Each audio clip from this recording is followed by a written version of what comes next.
Boom, hello, and welcome to the Protector Nation podcast, a podcast that is dedicated to making the world a better place, making the world a safer place by making good people dangerous.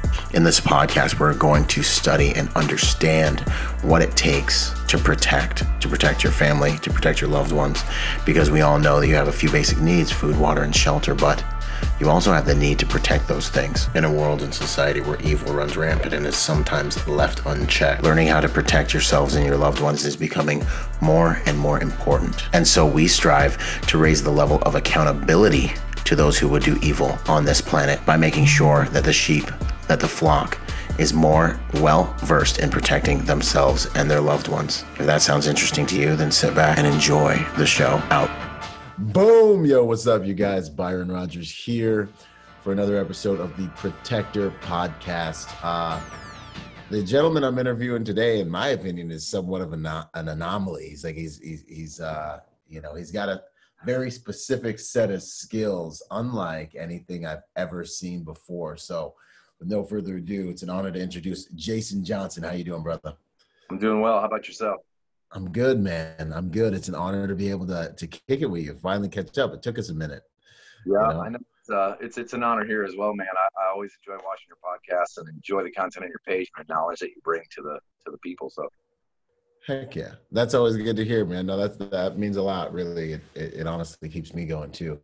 There's just so much out there, these days. So it's like trying to figure out what's really going to help people, trying to figure out what's real and what's not, trying to figure out who's real and who's not, and, getting good content out to people. I never thought would be a passion of mine, but it's turned out to be pretty awesome, man. So heck yeah, that's good to hear. So no, thank you. So I can't wait to get into this, because I've been watching you run around and throw knives through freaking body armor and stuff for some years, man. So heck yeah. Yeah, it's been a wild ride, man. Some of the things that we can throw into is just, it still surprises me, Yeah. Heck yeah. It's something that I thought I'd only really see in movies, not something that I thought that a normal person could do. Sure. And so that's been the gap for me personally. And then when you were like, if you can throw a baseball, you can throw a knife, I'm like, nah. You been hit like off a bat, like I played baseball a lot growing up. Got hit with a line drive straight to the face. Yeah. Still caught the ball. Yeah. Good. That's what's up. Heck yeah. So my opening question, man, is always the same. I love it. Who are you at your core? I guess you could say a warrior and a patriot, and I guess now a father. Yes, that's good, man. Those are good things. That's definitely apparent when we look at your content. So that's what's up, man. A warrior, a patriot, and a father. I just recently watched that movie, Patriot. Oh, so yeah. It reminds me of that, man. That's a good one. Yeah, imagine me being a knife thrower, and you know what I do, watching all those movies. Yeah. Yeah, that's true, because he was chucking a tomahawk around at people during that movie, wasn't he? Yeah, I mean, totally, that's the intended purpose for a tomahawk in warfare. It's a throw and go or a stow and go weapon.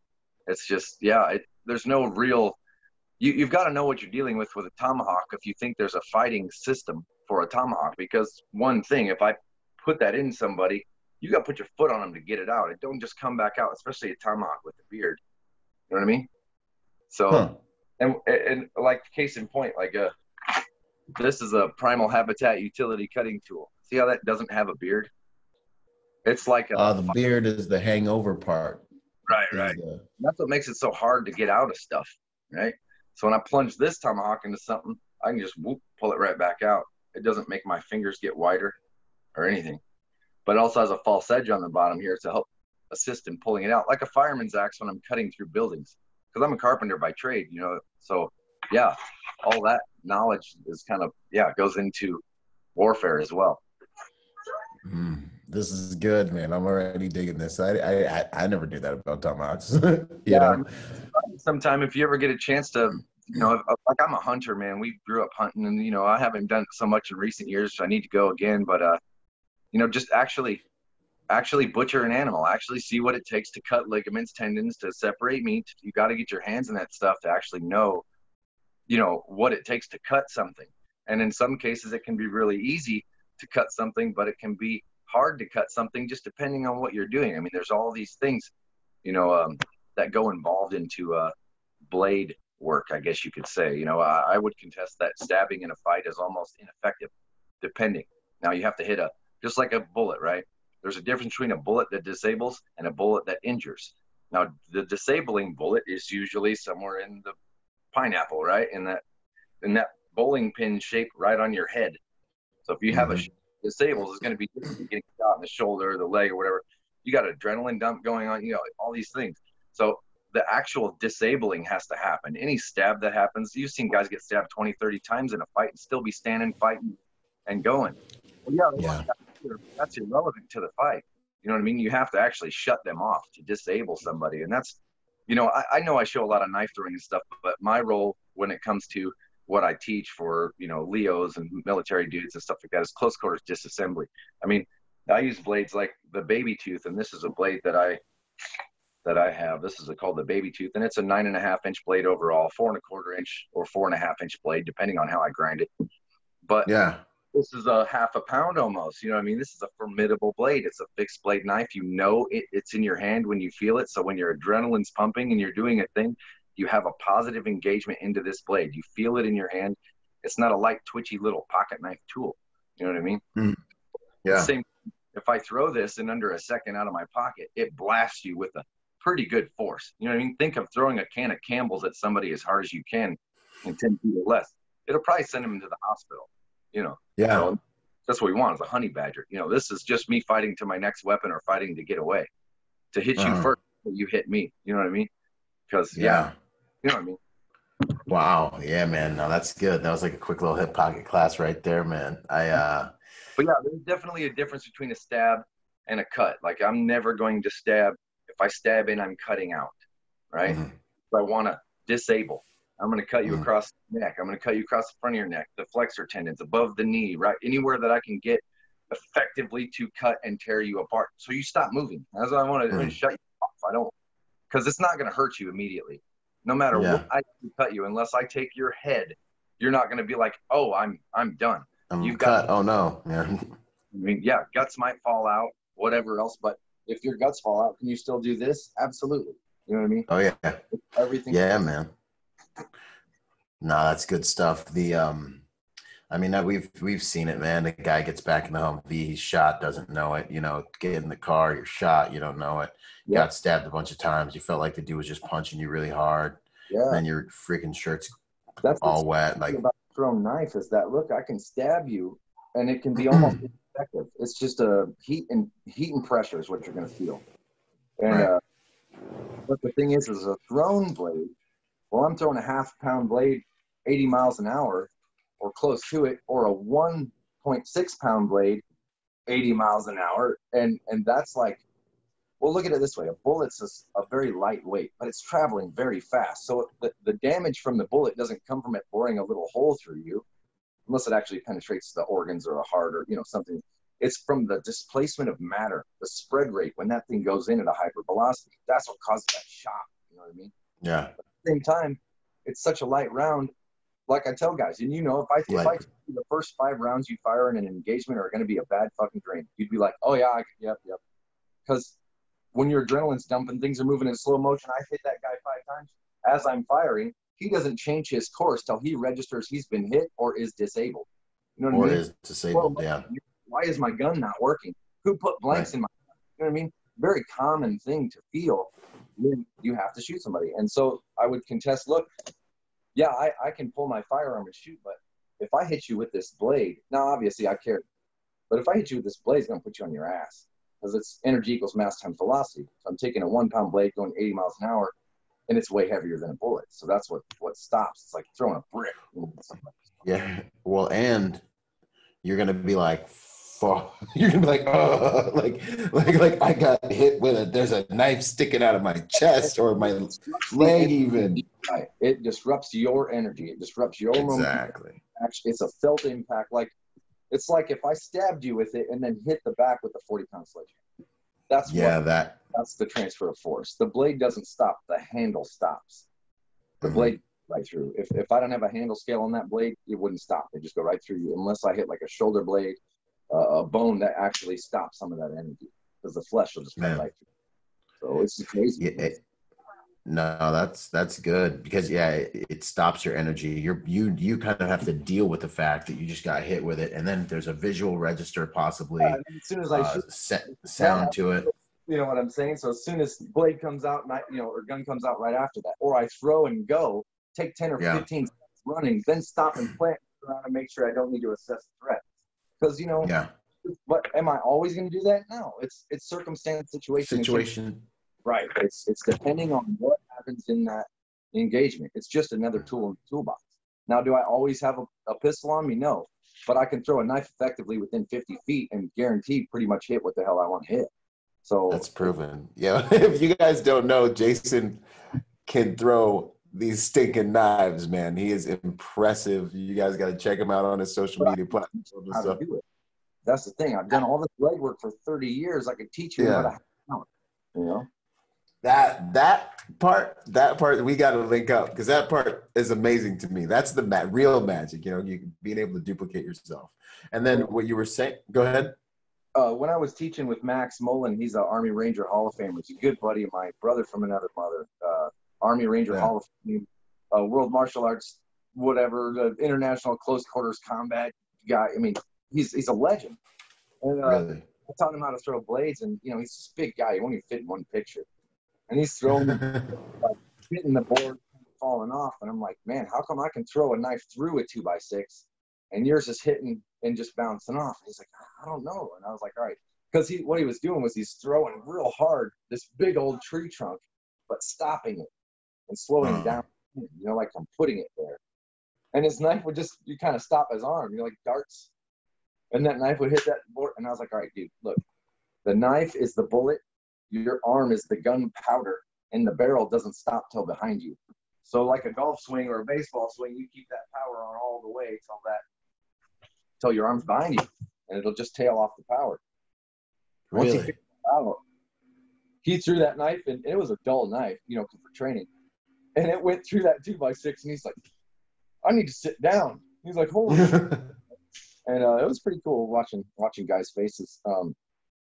Ray Came, Pat McNamara, and Wes Whitlock, all those guys, I've taught them how to throw, and Tim Kennedy seen me throw in, and but the thing is that I think that really grabs everybody is like, look, under 10 to 12 feet, it doesn't spin at all. My delivery rate's going to be 100%. There's no rotation. It just comes out of my hand straight. I'm just cutting you, but just from back here.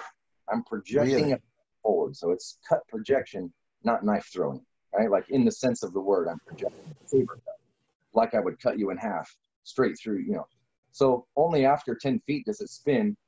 And then it only spins one time up to 30 feet. So at 20 feet or whatever, it's only spinning once. That's how it's so easy for me to control, because I'm slowing. So it's not like the movies. Okay, so it's basically like you just have to manage where that rotation is. Yeah, it's not a zone. It's a region. Like inside of 10 feet, it's no different. Like I hold my knife like this. Clint Emerson was just at my house recently, and I showed him how to throw, and he was just blown away. It was a lot of fun, but I got him throwing. And it was fun because they were doing all their stuff, watching me do this thing, and I can't like give everything away as to what's coming, but there's a new book coming out, that'll be very cool. So awesome. But he's just watching me the whole time teach, doing my, and then at the end I just walk around the corner and there he is throwing knives. I was like, yeah, like that, and he just kind of picked up and talking. I was like, yeah, he's got it, so. But that's my inside of 10 feet. It don't spin. My fighting grip's like this. Well, what's the difference between that grip and that grip? Well, this I wouldn't fight, but it's real quick for me to go here. See? Absolutely. I mean, it's just like indexing. No spin actuation where I'm cutting with the blade and it's just sliding out and going straight. So really, it's basically I just need to get to you and show you that you already know how to do this. It's already ingrained in the human to throw something. And once you can pack some punch on. I mean, look, I can carry a ball bearing, a 2-inch ball bearing anywhere I want in the world. A can of soup in any non-permissive environment. It's not illegal. Well, dude, if some guy's coming at you with a baseball bat or a machete, drop him with a brick. and then turn around and run and get to a safe place or fight to your next weapon or just keep running, So yeah. don't get beat. So, there's elementary sciences and everything that apply to it too. Like I said, the knife that's going to get you is the one you don't see. And that is how cowardice works. So you're never going to see it. It's going to come in front of you and be like, shing, and be like, stand and deliver. It's not I challenge you to a duel. so your environment and your all that stuff, it is. You got to teach people the same thing. This is 360 degrees. You got to be able to read people. And if avoiding danger in the first place is going to be your first lesson, like I see those people causing trouble. Let's not put ourselves in that trouble's path. Right. So let's look up from my phone for a second and see what's going on around me. What you were saying too, man. So last night I was recording some content with Ed Calderon for the Protector Symposium that we got coming up, man, and it was amazing. I hope everyone digs in. But he talked a little bit about the organic mediums that he does and why, and it really, I just hear you echoing. It's like you need to understand what it freaking takes to separate meat and bone, and what your knife's gonna do when it hits, this, that, and the next thing. You see it on extreme sides of both. Either somebody's not enough or way, way, way hard. Like, you got it done. Yeah, and now though, and now if your pocket knife is worth anything, and now if you have that. Like I tell people, look, your pocket knife, and Ed will echo this as well, because I know his blade designs. But look, if I pull out my pocket knife under duress, and I've been in this situation. If you can't pull the blade out and get it open while someone's hands are on you, you're falling backwards and being punched. It's ineffective. It's a tool at that point. It's a cutting tool, which is fine. But a fixed blade is never going to fail you. You know what I mean? And a heavier fixed blade, you're going to feel it in your hand. And when your lizard brain and endorphins are dumping, you need to be able to have something formidable in your hand that is there. You have a positive engagement on it, and you can disassemble effectively. Heck yeah.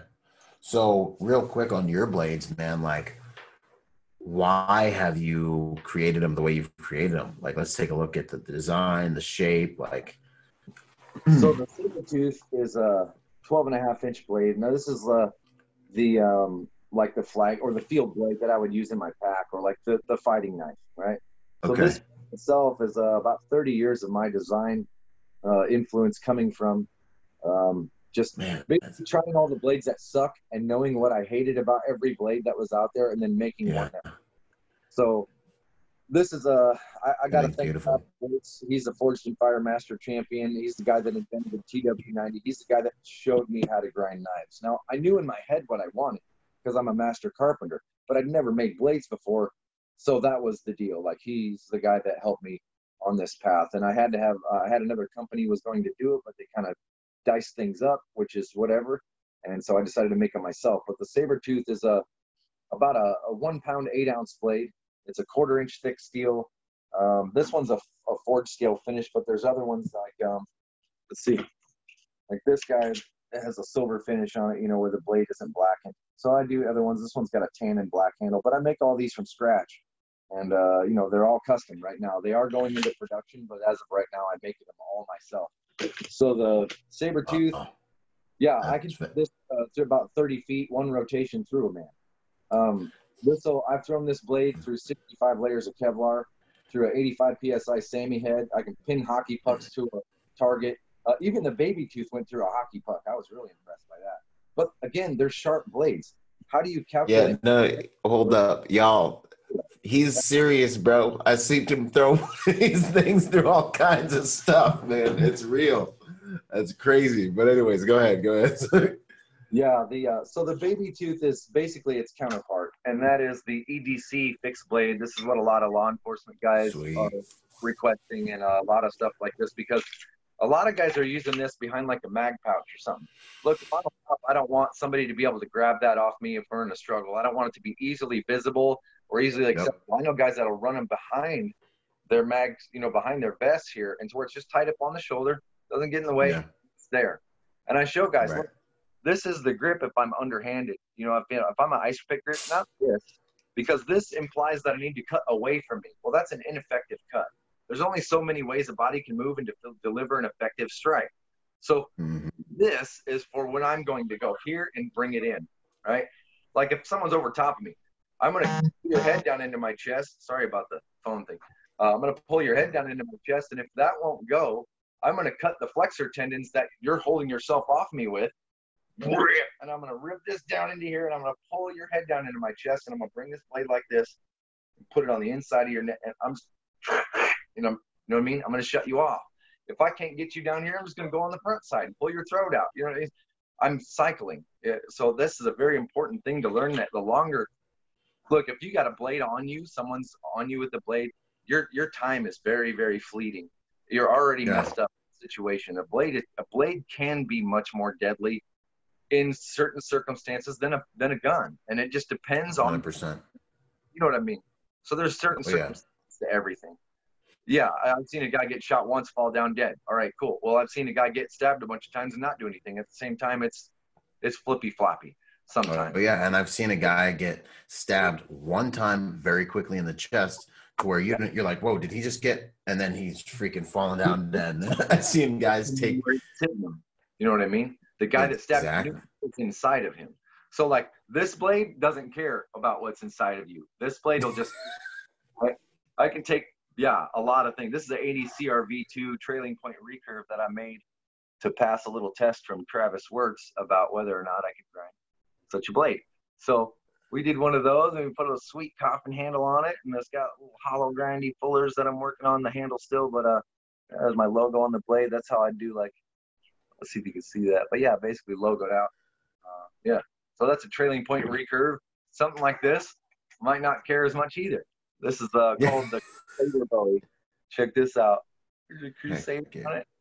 I made 2 of these when a buddy of mine came through. But, you know, it's cool because now that I have this knowledge of how to make what I want, I can make what I want, you know. So it's awesome. That's way cool, man. I'm excited about that baby tooth, man. That's real cool because it's just something like we can just slide. Yo, you got tomahawks in there? What's up? Okay, so check this out. This is called the Primal Habitat Utility Cutting Tool, or FUCT. PHUCT, Primal Habitat Utility Cutting Tool. So this is made for basically bushcrafting, destructive warfare, and crazy cutting ability. Now the spike, forget that first, because that slope on there is a 200 slope. So if I measured back off that 1 inch, it would be 0.200 thick. So that means that's a very thin cut, right? Okay. It's not requiring a lot of spread rate really fast, because that's what cutting go deep. What's that? So it can go deeper, essentially, quicker? Basically, look at it like this. This primary bevel here, where that grind is like this, right? Okay. So the more fat you have an angle, the harder I have to cut through something to cause matter to spread out of the way. It's like a point force you need. Right? So if I have a more back angle, it's going to go through things way easier. Well, if I bring that angle down to almost nothing and then sharpen it like this, then you see how fat that bevel is, how fat that grind is, and look how thin that edge is. You know what I mean? Like that thing is. Yeah. So it's ground to 0. And that means it'll pass through something really, really easy. And that's called cutting geometry. So this guy has a 200 slope, and it has a 350 slope tip. Well, what that does is allow me to throw this thing with devastating results, because my penetration is always at this angle. Now look, if I'm up close, I don't throw it like this. It's going to flip right around. I'm going to flip it around like this. And I'm going to throw it, and it's going to go, it's basically my no spin throw. So it comes out of my hand, boom, it just hits like that. It barely turns. So it hits upside down at this angle. Smash. And this is like a 2.5 pound, maybe a 2 pound tomahawk, 1/4 inch thick, 1090 steel. So I can chop a 3-inch tree in one swipe with that. Wow, you know what I mean? So it's a great bushcraft. But in the warfare department, it's great because it'll, so a little history about this. This goes back to like 600 AD, the idea of this tomahawk, to the Filipino headhunter style tomahawks. And that shape they didn't have an edge. They were just a hooky, like a hook piece of metal that came like this, so they could hit you in your head and pull it right back out. And that was what the idea takeoff was, this, but I needed a good cutting edge for bushcrafting. and I needed this to be sharp and edged as well. So that way, when I throw it, or when I'm doing bushcrafting or disassembly, look at how I can catch tendons with that tip. You know what I'm saying? If I hit you in the leg with that tip, it's going to take whatever it touches. So, you know what I mean? But yeah, again, I plunge that in, it makes it come out very easily. So that's real important when you're about using it in combat as well. So I got the people that are down in Africa with the Different Rhythm Foundation want some of these guys, which should be really cool. So it's great bushcrafting tools. Man, that is amazing. I mean, it just is a quick, good little hip pocket lesson, but knife guys, man, y'all scare me more than gun guys, to be honest with you, dude. Like, I'm like, shoot me. And I don't want to go knife on knife against somebody. That's why I throw knives, because there's big bad men out there that I like. Dude, I'm not a skinny guy, but I'm not fighting some of the, like, I got a pro fighter in my house right now. He's hanging out with me for the weekend, buddy of mine. Yeah. Yeah, I'm not. No, I'll just throw a knife at you and run. So, and then but like same thing here. Kukri Blade, right? This is a blade that I've put together. This is you've seen me on Knife or Death on that History Channel show. I use a Kukri. Well, this is one that I'm making, and it's a little dirty, but that's because I made this thing to beat the snot out of it and test it. So, is it different throwing a Kukri? Can you throw? Like, is it kind of weird at shape for throwing? See that handle shape? So it doesn't really like it. Can you throw Kukris? Yeah, but you almost have to actually let go of them when they get to a certain point, because that goofy shape handle's made to not come out of your hand, which is great. I have some blades to throw and some blades for stow. You know what I mean? I want to keep some blades on me. So, but yeah, I'm an equal opportunity guy. So. It's aggressive. It's just such an aggressive way of killing, man. It's just gruesome. It's in there. It's sensual, you know? Well, so I'm a believer that if men didn't have to shoot things in battle, that wars would be fought way less. You know what I'm saying? Yeah. Absolutely. We wouldn't fight over such trivial things. Yeah. It's like, do I want to cut this guy up, or do we want to send our sons to go cut each other up over this? I mean, I don't know. You know, I mean, it's like, do we? So 80s called Robo-Jocks. Robo-Jocks? Dude, it was hilarious. The nation would make huge robots, and that's how they would solve their disagreements. They would have these stories tall robots that would fight in these arenas, and a super old eclectic 80s movie. But I was like, huh. And then the robot fighting came out, and I was like, hey, see, it's gonna happen, but never did. But, you know, but it never got there. That's what's up. So how did you get into this stuff, man? I grew up in a small town, man. My dad was a deputy sheriff. Not a lot to do besides, you know, hang out in the wilderness, ride trains, and watch martial arts movie marathons. So, well, yeah, I'm a dedicated guy. Like, when I put my mind to something, I'm going to do it to the most logical way that I can. And like, so I've taught myself how to throw since I was about 9 or 10 years old. My son started when he was 2, just because I've, you know what I mean, been teaching him. But yeah, one of the safest little kids you'll ever see. But yeah, I started when I was about 10 years old, and just taught myself how to do it according to logic and, you know, science and actually what's going on. You know what I mean? You've got to be able to throw powerfully. You've got to be able to make it applicable. And the biggest thing about this throwing method that I've developed is, look, I can do it at 10% power or 110% power, and the knife will do exactly the same thing in the same distance. Nothing will ever change. And that's very important when I come to, oh, shit, you know what I mean? I have to be able to make sure that my blade is going to do what it needs to do when I'm under duress. Well, look, I would say again, nothing is more primitively attached to a human than throwing something, right? It's ingrained in your body. Throwing something under duress is what humans are capable of doing.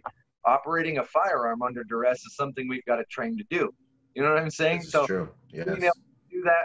So yeah, throwing something. Look, I'm just going to teach you how to throw something, and you're just going to be able to do it. You know what I mean? It's such an easy thing that's just we've forgotten it for the last 250 years. You know what I mean? Yeah, 100%. Huh? What would you? I know you've thrown knives at like all kinds of crazy stuff, but like, what is like, in your mind, one of the hardest shots or most impressive things you've been able to achieve with your skill? Holy crap. Wow. Like I've seen you hit all kinds of stuff. I was like, nah. Oh, dang, you did it. I got to say my top two things was beating Jerry Michalik in a quick draw competition. That was fun. And Jerry's a great guy. I love Jerry, and he's half second from the draw, and I beat him with my knife by just a fraction of a second, you know, and we did it a few times. Yeah. And so Jerry and Lena are both really good friends. We're going to have some videos coming out in the future with you guys or with everybody. And that was probably my number one thing, but the number one hardest thing I've done that was like under pressure was the Kenny Dobbs shot. I don't know if you saw that video. Oh, I haven't seen that one. Okay, so a couple years ago, we did a thing called March Stabness, and it was Kenny, the international slam dunk champion. I think you probably know who he is. I seen this guy slam dunk blindfolded over 4 people on fire. Like, yeah, okay, I like basketball, but I can't play it well. So yeah, the wrist flick thing is hard for me. So, but what we put together, and basically Kenny shows me how to play basketball. He's like, all right, I think you're ready. It's videos on my page. I'll post it in my story after we do this. And so basically he teaches me how to play, and I was like, and I wrote the script for this. It's like a bucket list item for me. I was like, you got a Harlem Globetrotter my ass.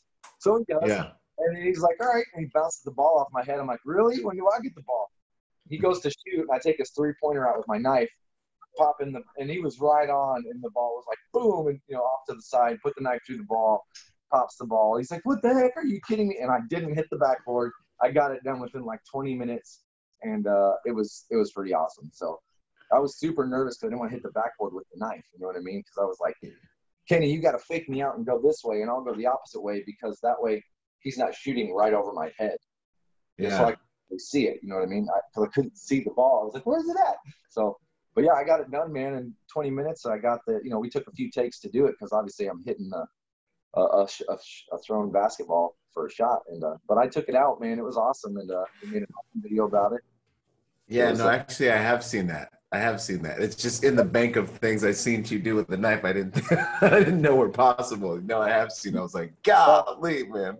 I still want to throw knives out of a helicopter. I still want to throw knives out of a convertible. I got a buddy in California by your hood called his name's Michael Blakey. He used to be the drummer for Tail Force back in the day. He's like a big time dude, super awesome guy, but he's got like Paganis and all this crap. And I'm like, hey man, we should totally do a video together. And he's like, I'm with it, Jason. Whenever you want, come out here and we'll have some fun. He sounds like a lifestyle rich and famous guy. But yeah, I still have a few bucket list things I want to do yet. But Jerry Michalik and I, with the next trick shot video set, it's going to be really awesome. I'll give you guys a sneak peek. It involves me throwing my tomahawk, sticking it backwards, and him shooting it. So, wow. That's what's up, man. Towards us. You get what I'm saying? So no way. Yeah. Wow. It's just, I can't doubt you. And there's no doubt. Like, I'm just like, he says it, dude. It's going to happen. That's awesome, man. I got faith in Jerry's skills, so I'm pretty sure he can hit the blade edge of my tomahawk with the bullet. So we'll have him split some bullets and pop some balloons while I throw a tomahawk. Wow, man. That's wild. That's wild. I can't wait for that. That sounds really cool. Open up so we can get going. Yeah, I know, right? Let us loose, man. So you kind of talked on this. What would you say, people probably hit you up and like, hey, what kind of knife should I carry for EDC? What would be your consideration suggestions? Without bias to anything or any company, single edge, straight blade, straight handle, you can't mess it up. Fixed blade's going to be the best, because under duress, I need to be able to use it. That's number one. Now, does that mean I don't have awesome folding knives and cool things? I love microtechs, and those are precision cutting tools. If I need to use one in a thing, microtechs under duress ain't bad. Now, they're cutting tools. They're not like 1/4 inch thick monsters like this, where you can probably have a manhole cover. You know what I'm saying? Like, but flesh isn't that. You know what I mean? Flesh isn't that hard. Like no. And the thing is, cutting geometry. Microtech makes a great knife that comes down to a thin edge and then it's sharpened. They use great steel. It holds its edge well. Am I trying to pry up a manhole with it? Don't. No, don't. But flesh is different. But this blade is why I made, like I said, you can't find them, grind them. Regardless of that, single edge, straight blade, straight handle. I don't want something facing back at me sharp when I have that blade out. If I've got my blade like this, I'm cutting away from me, right? cutting away from me. So I won't want something facing back at me sharp. Even like on the tomahawk, you'll notice that the back side of this isn't sharp. It's just spiked.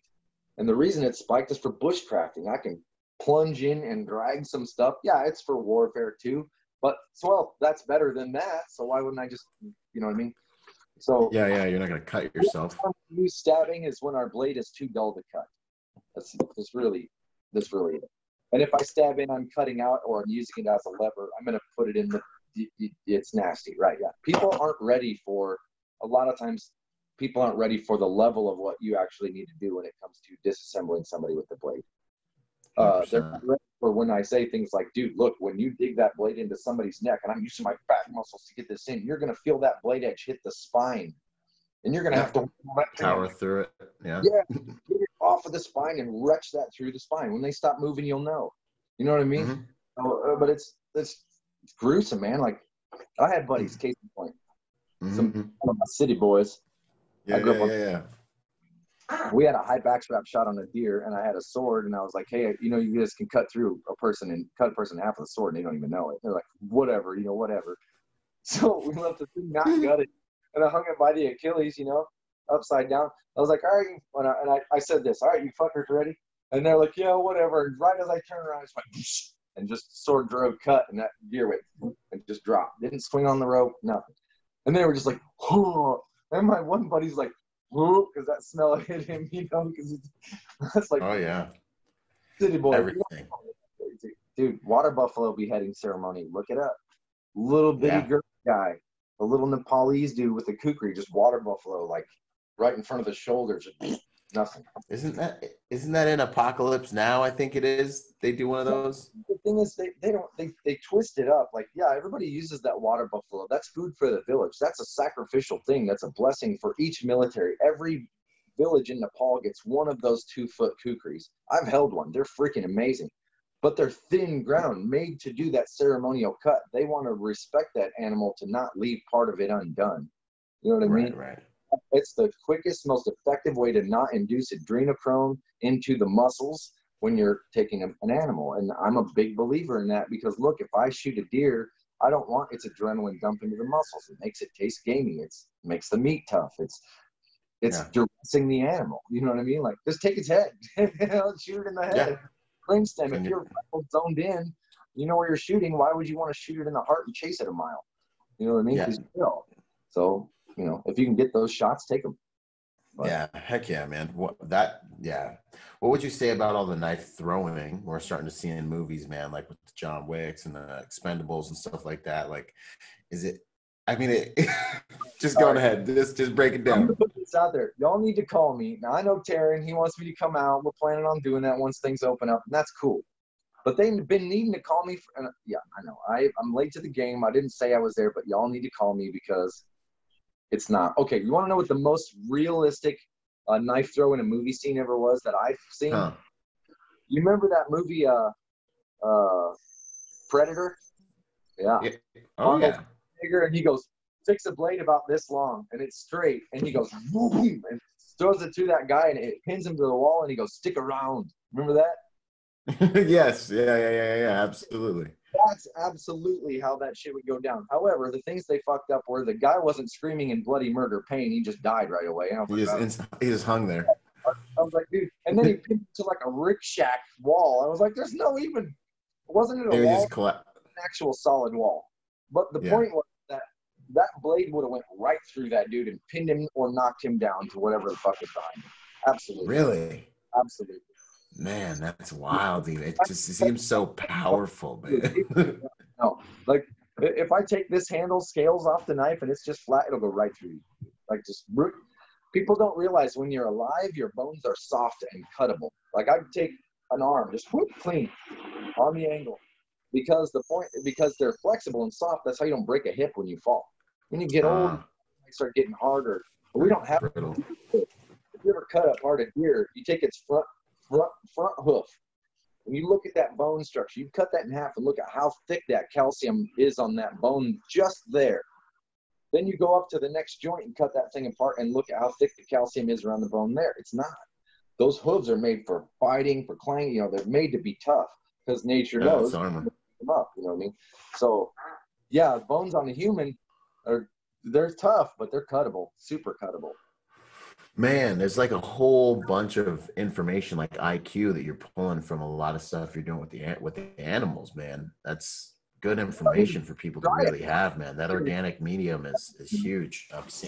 It's a recurring theme with a lot of guys that I'm studying and respect, man. Probably back up the fact that, like, you know, like I talk to military field medics and stuff a lot, and I'm like, yeah, it's a weird thing, even with shrapnel, which is high moving, high rate of speed shrapnel, which is still, it's crazy to me at the high rate of moving that organs can still move out of the way. And what I mean is, you know what I'm talking about, right? Yeah. Oh, yeah, absolutely. Stab, you can get stabbed like 20 times. And okay, there's variables. If the blade is very sharp, it's ground to zero, and those can increase your variables. But by and large, that hard membrane around the organs can move and slither around a blade, depending on or dull. You know what I'm saying? There's there's things that, so you got a hard membrane around your organs, and depending on your age and your gender, those organ membranes can be different. They'd be a little bit tougher, a little bit thinner. Yeah, little armor. Yeah, I mean, it's how your organs don't get beat up and tore up, you know. The body's amazing. It's amazing. And I was, even with Jared Reston, I was studying with him this last week, and he's just kind of like, the human body is generally unimpressed with bullets, generally unimpressed with that stuff, man. It's like the body can take such a beating, and that's kind of when you opened up. Yeah. What's that? It's tough. You know what I mean? It can be fragile at the same time as be tough. I mean, a guy fell skydiving and his parachute didn't open. He bounced off the ground and was fine. Like, no, and it's one of those things where it's just like this round placement, just like stab placement. These are cut placement, very important principles, because the human body is a crazy thing, man. That's very interesting. So, and I'll say this, like, look, I'm not into the whole spinning knife thing. I show close disassembly. Now, if you think for a second you're going to go into a fight and do some type of spinning knife crap, you got the then go do it. But I would say that the first time somebody shoots at you, you're like, holy shit, no, you don't freak. About the 50th time somebody shoots at you, you're like, you missed me, fucker. You know what I mean? So, this is true. Absolutely. And do this blade manipulation fancy. No, it's two silverback gorillas colliding in battle. That's what it is. Yeah. Boom, boom, stat. You know what I mean? Get that Absolutely in your mind that you need to learn how to cut effectively, hard, powerfully, fast, and cut the right things. And that's all I'm saying about that. You know, grow up on the farm and fucking wrangle with cattle and hogs and shit all day, be chased, you know, have to take those fuckers down. Learn how to get tough with some shit and realize there's only so many ways a body can move effectively and deliver an effective strike. I'm not going to be like, who are you doing that? No. You know what I mean? Like, fuck down. Yeah, I'm going to throw you before you get close enough to me if I know there's danger anyway. You know what I mean? That blade's going to come out, and I'm going to put you on your ass, and I'm going to take about 5 steps back, and I'm going to be like, are you done, or do I need to put holes in you too? You know what I mean? So the only reason I say this is a useful tool in the toolbox is because, number one, if I don't have a gun, number two, if I don't have a knife, I can throw anything as a weapon. A fucking stapler on a desk is devastating. All right? A metal stapler, oh my goodness. Anything with some weight to it, man, just learn how to throw. And then the thing is, like, look, as a citizen, as a civilian, there's a thing called refraction rate. And that scares the hell out of me. Because if I have to put rounds in somebody, well, that means that my life's in danger. That means danger's close. That means I'm not thinking about the after environment because I don't have the time, the distance, or the you know, the mental wherewithal because my life's in danger. That means if I have bandwidth for that, shooting 5 to 10 rounds in him until he stops moving or goes down. Well, what about that lady over there? What about that person over there? Or what about this? Depending on how I hit the body, the rounds I'm firing, the voids and cavities that it hits inside the body, the angle of placement, those rounds can go up to 60 degrees behind, through, or off of somebody. That's a real thing.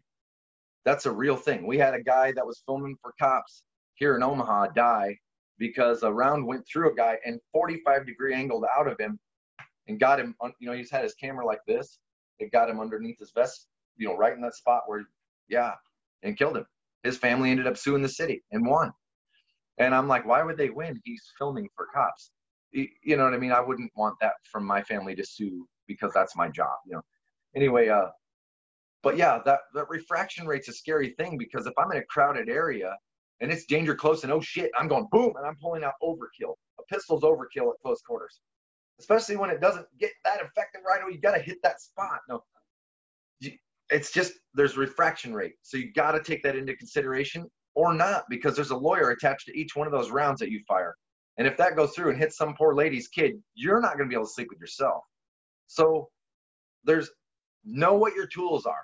And I'm not saying do this over that. I'm saying, look, if I can under a second throw this blade and be guaranteed that in 10 feet or less, I know it's going to hit my intended target. And here, let me back up.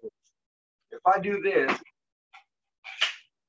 and I got my blade here, and I got my appendix carry here. Well, look at what this is. Boom, look where my hand is.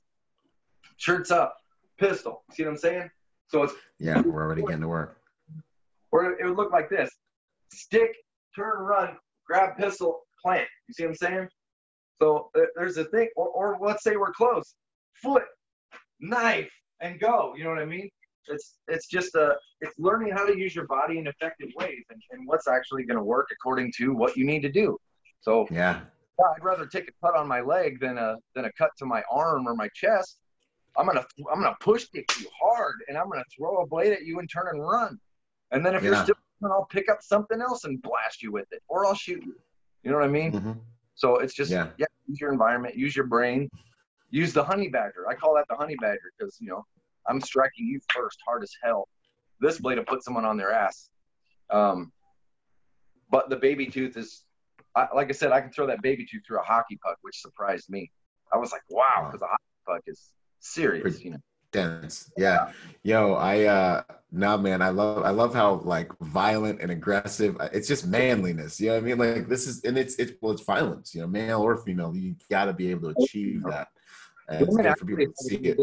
Learning this over men for some reason. Dude, I've been teaching this for years, and it's like, why do women learn this so much easier than men?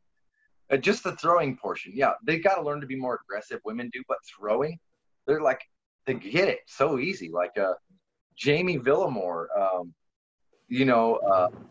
Cheese and Pete's, all those women that I've taught lately that are, you know, shooters, and let's see, Jamie, there's been a Vegas gun girl, and God, just my mind goes blank sometimes, but it's like I've watched women come out there and be able to just rifle knives in, and I'm like, people don't realize what they're doing. There's like, oh, there's no power in a knife. I'm like, dude, I can show you a video where a kid throws these. Okay, these round 1/4-inch radius blunt tip through a kid's arm, goes through his freaking arm. He's like, just, dude, you're fleshy. You're not hard. You're fleshy. Through you. So, and that's the thing. I mean, you take a blade like that and it's ground to zero. So what's its penetration force? Well, it's directly relevant to its small, you know, right? How do you calculate penetration force when it ground to zero? Only when the blade gets wider and actually leaves a footprint can you calculate some sort of resistance to its penetration. So it's just going in, you know, it's going in. I did that video testing for innocent armor you saw, and that went through layers of their overlap. Now, it's great for stopping rounds. It's great for stopping most slashes. If I slash it with this, it's going to cut it in half. If I slash this, it'll leave a, you know, cut through it a little bit. Yeah. It's all about what's relative. You know what I mean? Like but a thrown blade, there's so much power on a thrown blade that people just don't know, because everybody sees that circus stuff, you know. And I mean, I never saw that circus stuff growing up. I didn't have any influence saying, well, you can do this and you can't. Man, I threw atlatls. I use slings. I hunt deers with spears. Okay, so that's like, yeah, I do that. What's the problem? You know what I mean? He's like, what's weird? No one told me I couldn't. I was minding my business. You know, you guys I've heard that are dudes that are my heroes that I respect a lot. When they see me throw a knife and they just go, holy shit. And that's like, I'm already tapping into that primal thing in them. They already see its effectiveness subconsciously because they just watch me throw with the force of a hurricane.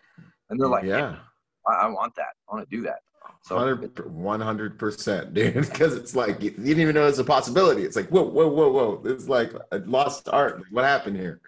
You know, that's really cool. 5-gallon drums, car doors, through the panels of car doors. We've thrown through 2 decks of cards thick. I got through with one of these, and man, all kinds of stuff. So yeah, it's a very real, applicable tool in the toolbox, even if it's not a knife.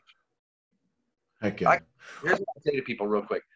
I can test that my knife, even if it doesn't stick under 10 feet, if it hits you as hard as I throw it, it could hit you like this.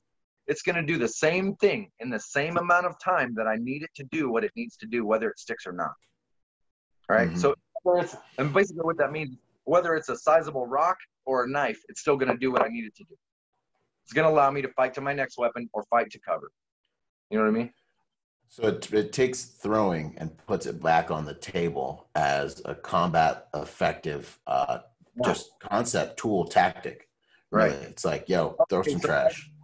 What's your biggest fear? What's that? As a cop, what's your biggest fear? Your biggest fear is distance. My weapon's out of battery. Well, let's put it in a situation. When my weapon's out of battery, there's no backup, and someone's over top of me taking my life. That's my biggest fear. Right? Guy's rushing me with a knife. My weapon falls out of battery. Guy pulls me over. Weapon's out of my hand, and I have to try to defend myself from a knife attack. That's one of my biggest fears as a cop, right? Holy crap. So being able to teach guys how to take a baby tooth and shut someone off real quick, you know what I mean? To pull them down into themselves with their blade and shut them off. You know what I mean? Effectively fast. That's so important.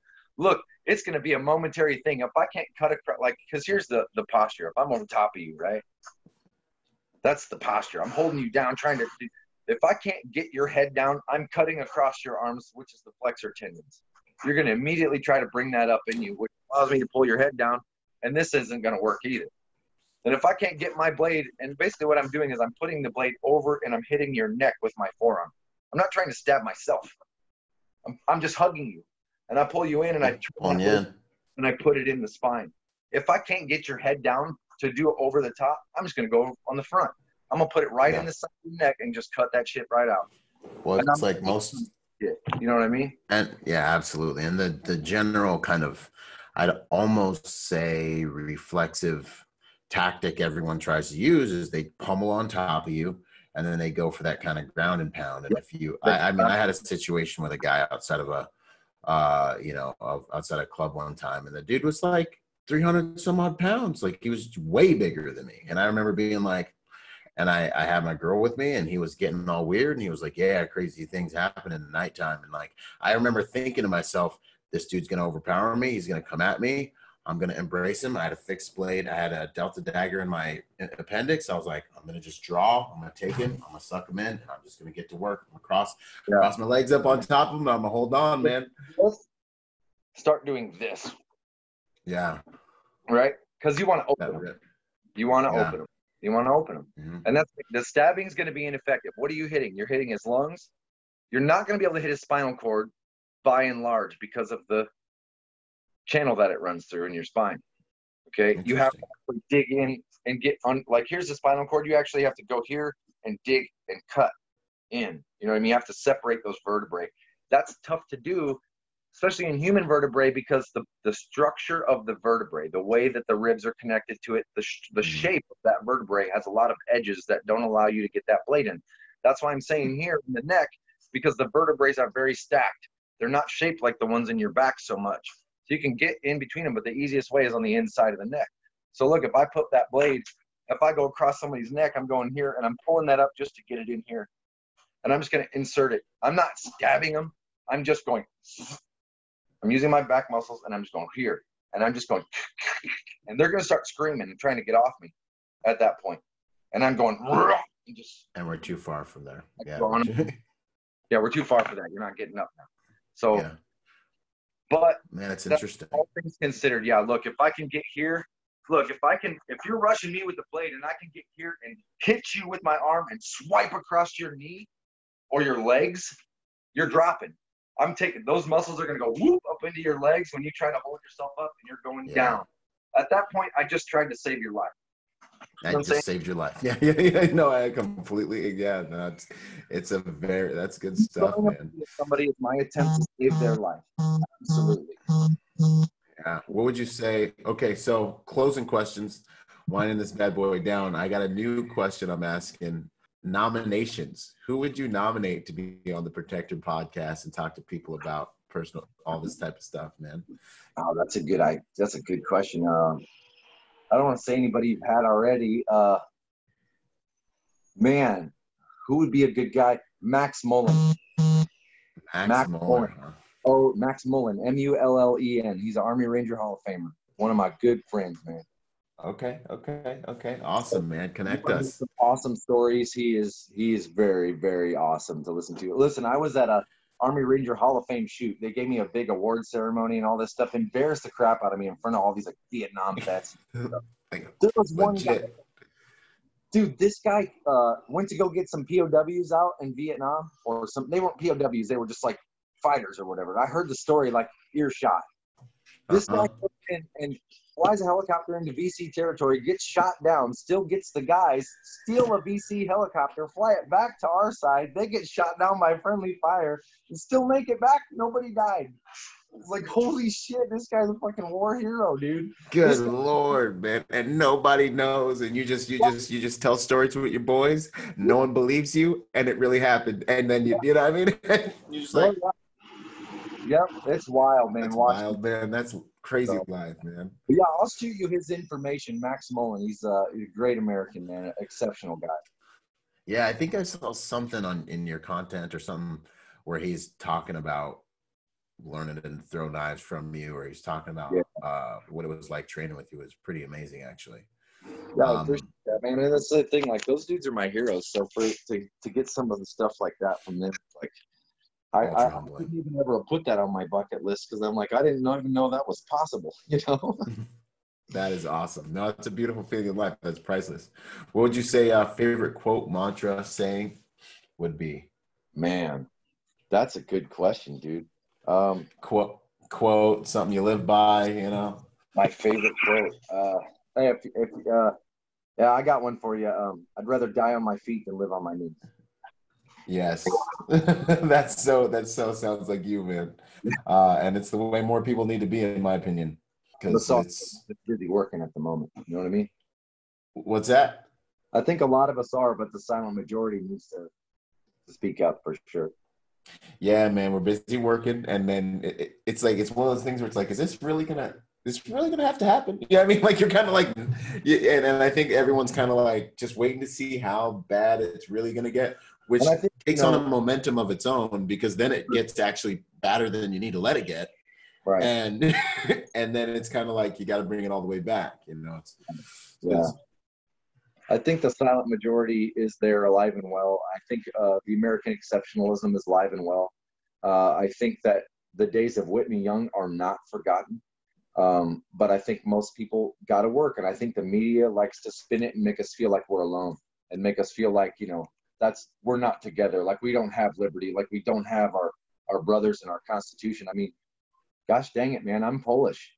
You know, it pains me to see heroes like Whitney Young, who started his works in Omaha, Nebraska, one of the biggest civil rights leaders of our time, bigger than Malcolm X, bigger than Martin Luther King, did more for just post, slavery era stuff. Because look, we're in under 100 years. Look what we did. Look, in my home country, indentured servitude still exists, you know? And it's like they put us against each other because they know that we aren't against each other. They want to keep us separate. Whitney Young wants to keep us believing that we're against each other when we're not even. Yeah, it's very interesting. Watch, dude. I never thought we'd see that kind of thing here. My kids are home. Yeah, I'll be the same way, bro. That kind of deception on such a wide scale, and such. I mean, it's just so disempowering to the public and the people. It's upsetting. And then, you know, like I feel like that Michelangelo quote, I open my eyes only to see that so many are still asleep. You know, I'm just like, we're past this, guys. Come on. We together. This is our deal. Like, this is America. You know what I mean? Yeah, like, we're good. Years we abolished slavery, and we only took us 100 years because freaking the massholes from over across the pond wouldn't let up. You know, they were fighting us all the way. We had to fight first. And so I don't know. It's unfortunate. But like I said, American exceptionalism is alive and well. People are waking up to it. Guys like the Hodgers helping out, you know, doing things, you know, everybody out there actually studying history and doing the right work, you know what I mean, and realizing things for what they are. Social media has helped a lot with us being able to come together. It's the connectivity. Cycle it, but we ain't letting them. So, I mean, yeah, 100%. Instagram, hit search page and just look, and you'd be like, "What the hell?"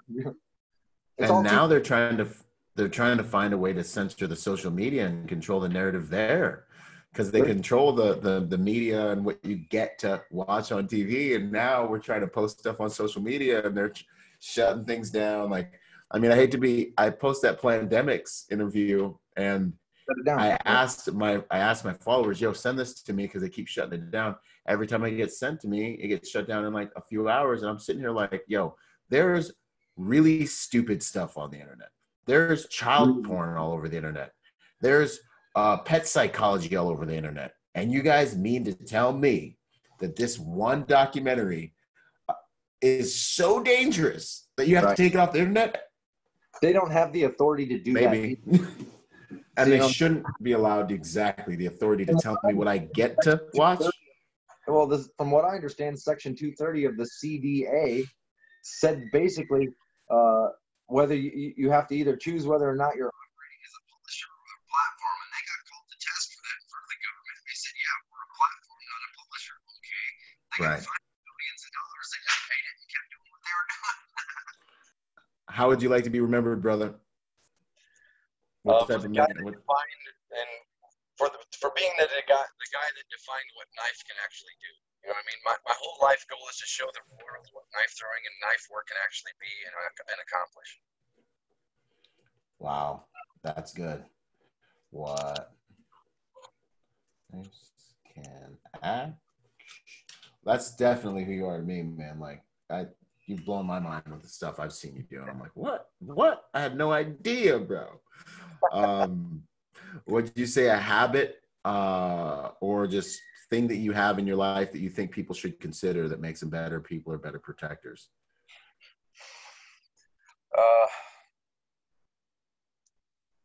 Man, that's a good one. A habit. I mean, awareness is a habit and things like that. But I would say if you wanted to get into a habit, is never limit yourself to a certain amount of knowledge. You know what I mean? Always look for more. Always try to get more proof, more information, more knowledge, and more experience. You know what I mean? Nothing's a great of a teacher as good old experience. So that's the truth, man. I'm actually typing that one. That's good, man. Never limit yourself to a certain amount of knowledge. That's outstanding, man. Keep that cup at least half empty, man. Keep it a bit empty. What are you up to these days, brother? And where can people find you, man? I'm on Pro Knife Thrower, ProKnifeThrower.com, Pro Knife Thrower on Instagram. I've been making knives constantly. They are going into production, so you will see the saber tooth and the baby tooth come out, as well as the primal into production. I will still make them custom also, but those will be like a higher level. But yeah, as of right now, I'm stacked up on orders making knives and waiting for the country to open back up so we can get back to work. So, heck yeah. I got a lot of videos coming up. We're going to train with Real World Tactical. We're going to show him, Tony, sentiment, how to throw, and he's got a blade or two from me. I think Barrett Fabrush and I are going to get together and have some fun. There's so much, dude. There's so much that we're going to be doing. I'm just going to be all over the place. So it's going to be awesome. No, that's cool, man. The world's getting bigger and more beautiful, man. I dig that. Hopefully we can do some things for the Protector Nation as well, too, man. Once the world turns back on. Let me know, man. I'm more than happy to show you some of what I do and get you throwing and get you a proper blade. And, let you turn you loose with it. Heck yeah, I can't wait, man. Jason, you're a real dude. You're a men's man. I appreciate it, man. I really appreciate talking with you, learning from you. And you opened my eyes to this whole new thing. Hopefully this will be the beginning of a little bit of a chapter kind of episodes that we can do. Because I'm definitely looking forward to learning more about this, brother. Well, we'll get it done, my friend. You let me know when you need me. Heck yeah. All right, brother. Take care. Thanks once again. And all your links and stuff we'll put underneath the podcast so people can find them. And yeah, man, God bless and Semper Fi, brother. Thanks, guys. Boom. Boom. Yo, what up? I hope you guys really enjoyed that episode. Hey, listen, in order to get more out of the brand, I want to encourage you to go join us on our social media platforms and join us at protectornation.com. We post different types of content on our different platforms at different times. You'll get blog posts, you'll get videos, you'll get real world combat engagements and things like that. So stay plugged in order to get the most out of the brand. In order to support us, also go to protectornation.com and buy something or join forces with me on Patreon. You'll scroll down the homepage and you'll see the link. Anything you can give counts. Think about whatever you would lose in your cushions or like spend on McDonald's this month, $5 a month, whatever it is. That helps us make the world a better place by making good people dangerous. Anyways, this is Byron Rodgers, protector by nature and by trade, and I'll see you on the next piece of content, whether it's a video or podcast. Out.